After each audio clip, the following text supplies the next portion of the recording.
True. Nervous, very, very dreadfully nervous I had been and am. But why will you say that I am mad? The disease had sharpened my senses, not destroyed, not dulled them. Above all was the sense of hearing acute.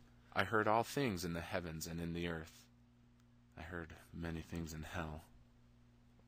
How then am I mad? Hearken and observe how healthily, how calmly I can tell you the whole story. It is impossible to say how first the idea entered my brain, but, once conceived, it haunted me day and night. Object there was none. Passion there was none. I loved the old man. He had never wronged me. He had never given me insult. For his gold I had no desire. I think it was his eye. Yes, it was this! One of his eyes resembled that of a vulture. Whenever it fell upon me my blood ran cold. And so, by degrees, very gradually, I made up my mind to take the life of the old man, and thus rid myself of the eye forever. Now, this is the point. You fancy me mad. Madmen know nothing. But you should have seen me. You should have seen how wisely I proceeded. With what caution, with what foresight, with what dissimulation I went to work. I was never kinder to the old man than during the whole week before I killed him. And every night, about midnight, I turned the latch of his door and opened it. Oh, so gently. And then, when I made an opening sufficient for a view, I peered into the darkness. Oh, you would have laughed to see how cunningly I spied the old man. I moved slowly, very, very slowly, so that I might not disturb the old man's sleep. It took me an hour to get to the point that I could see him as he lay upon his bed. Ha! Would a madman have been so wise as this? And then, nearly in the room, I would stare silently as the moonlight shone through the window onto his eye. This I did for 7 long nights, every night just at midnight, but I found the eye always closed, and so it was impossible to do the work, for it was not the old man who vexed me, but it was his evil eye. And every morning, when the day broke, I went boldly into the chamber and spoke courageously to him. Good morning. Did you sleep well? Yes, very well. Thank you. Upon the 8th night I was more than usually cautious in opening the door. A watch's minute hand moves more quickly than did mine. Never before that night had I felt the extent of my own powers, of my sagacity. I could scarcely contain my feelings of triumph. To think that there I was, opening the door, little by little, and he, not even to dream of my secret deeds or thoughts. I fairly chuckled at the idea. And perhaps he heard me, for he moved on the bed suddenly, as if startled. Now you may think that I drew back, but no. His room was as black as pitch but for the little light coming through the window, and so I knew that he could not see the opening of the door, and I kept pushing it on, steadily. I had my head in, and was about to step into the room when one of the floorboards creaked beneath my feet. The old man sprang up in bed, crying out. Who's there? I kept quite still and said nothing. For a whole hour I did not move a muscle, and in the meantime I did not hear him lie down. He was still sitting up in bed listening, just as I have done night after night, hearkening to the death watches in the wall. Presently I heard a slight groan, and I knew it was the groan of mortal terror. It was not a groan of pain or of grief. Oh no! It was the low, stifled sound that arises from the bottom of the soul when overcharged with awe. I knew what the old man felt, and pitied him, although I chuckled at heart. I knew that he had been lying awake ever since the first slight noise, when he had turned in the bed. His fears had been ever since growing upon him. He had been trying to fancy them causeless, but could not.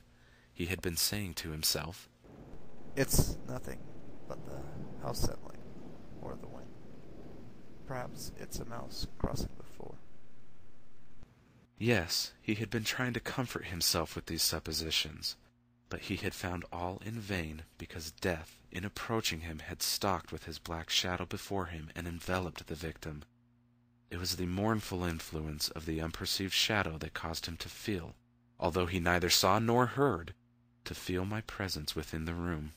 When I had waited a long time, very patiently, without hearing him lie down, I very, very slowly pushed the door ever further and began moving into the room, until my gaze fell upon the vulture eye.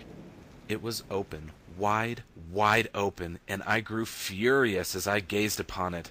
I saw it with perfect distinctness, all a dull blue with a hideous veil over it that chilled the very marrow in my bones. And have I not told you that what you mistake for madness is but over-acuteness of the senses? Now, I say, there came to my ears a dull, quick sound, such as a watch makes when enveloped in cotton. I knew that sound well, too. It was the beating of the old man's heart. It increased my fury as the beating of a drum stimulates the soldier into courage. But even yet I refrained and kept still. I scarcely breathed. It grew quicker and quicker, and louder every instant. The old man's terror must have been extreme. It grew louder, I say, louder every moment. I thought the heart must burst, and now a new anxiety seized me. The sound would be heard by a neighbor. The old man's hour had come. With a loud yell, I leaped into the room. He shrieked once, only once. In an instant, I dragged him to the floor, and went about my work. I then smiled gaily to find the deed so far done. But, for many minutes, the heart beat on with a muffled sound. This, however, did not vex me. It would not be heard through the wall. At length it ceased. The old man was dead. There was no more pulsation in his chest. He was stone dead. His eye would trouble me no more. If still you think me mad, you will think so no longer when I describe the wise precautions I took for the concealment of the body. The night waned, and I worked hastily, but in silence.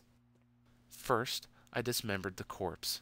I cut off the head and the arms and the legs. I took up 3 planks from the flooring of the chamber and deposited all between the scantlings. I then replaced the boards so cleverly, so cunningly, that no human eye, not even his, could have detected anything wrong. There was nothing to wash out, no stain of any kind, no blood spot whatsoever. I had been too wary for that. When I had made an end of these labors, it was 4 o'clock, still dark as midnight. As the bell sounded the hour, there came a knocking at the street door.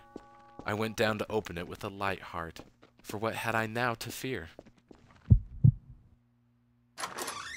Sorry to bother you, sir, but the neighbors reported a scream. Is everything all right? Yes, everything is fine. Do you mind if we come in and take a look around? Not at all. Please, come in.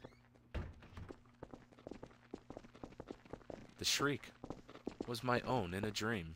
The old man is absent in the country. I took my visitors all over the house. I bade them search well. I led them at length to his chamber. I showed them his treasures, secure, undisturbed. The officers were satisfied. My manner had convinced them. I was singularly at ease. But ere long, I felt myself getting pale and wished them gone. My head ached, and I fancied a ringing in my ears. But still they stayed and chatted. The ringing became more distinct. I talked more freely to get rid of the feeling, but it continued and gained volume until, at length, I found that the noise was not within my ears. No doubt I now grew very pale, but I talked more fluently and with a heightened voice. Yet the sound increased, and what could I do? It was a dull, quick sound, much as the sound a watch makes when enveloped in cotton. I gasped for breath, and yet the officers heard it not. I talked more quickly, more vehemently, but the noise steadily increased. I arose and argued about trifles in a high key and with violent gesticulations, but the noise steadily increased. Why would they not be gone? I paced the floor to and fro with heavy strides, as if excited to fury by the observations of the men, but the noise steadily increased. Oh God, what could I do? I foamed, I raved, I swore. It grew louder, and still the men chatted pleasantly and smiled. Was it possible they heard not? Almighty God, no, they heard, they suspected, they knew. They were making a mockery of my horror. This I thought, and this I think. But anything was better than this agony. Anything was more tolerable than this derision. I could bear those hypocritical smiles no longer. I felt that I must scream or die. And now, again, hark, louder, louder. Villains, I shrieked. Dissemble no more. I admit the deed. Tear up the planks. Here, here. It is the beating of the hideous heart.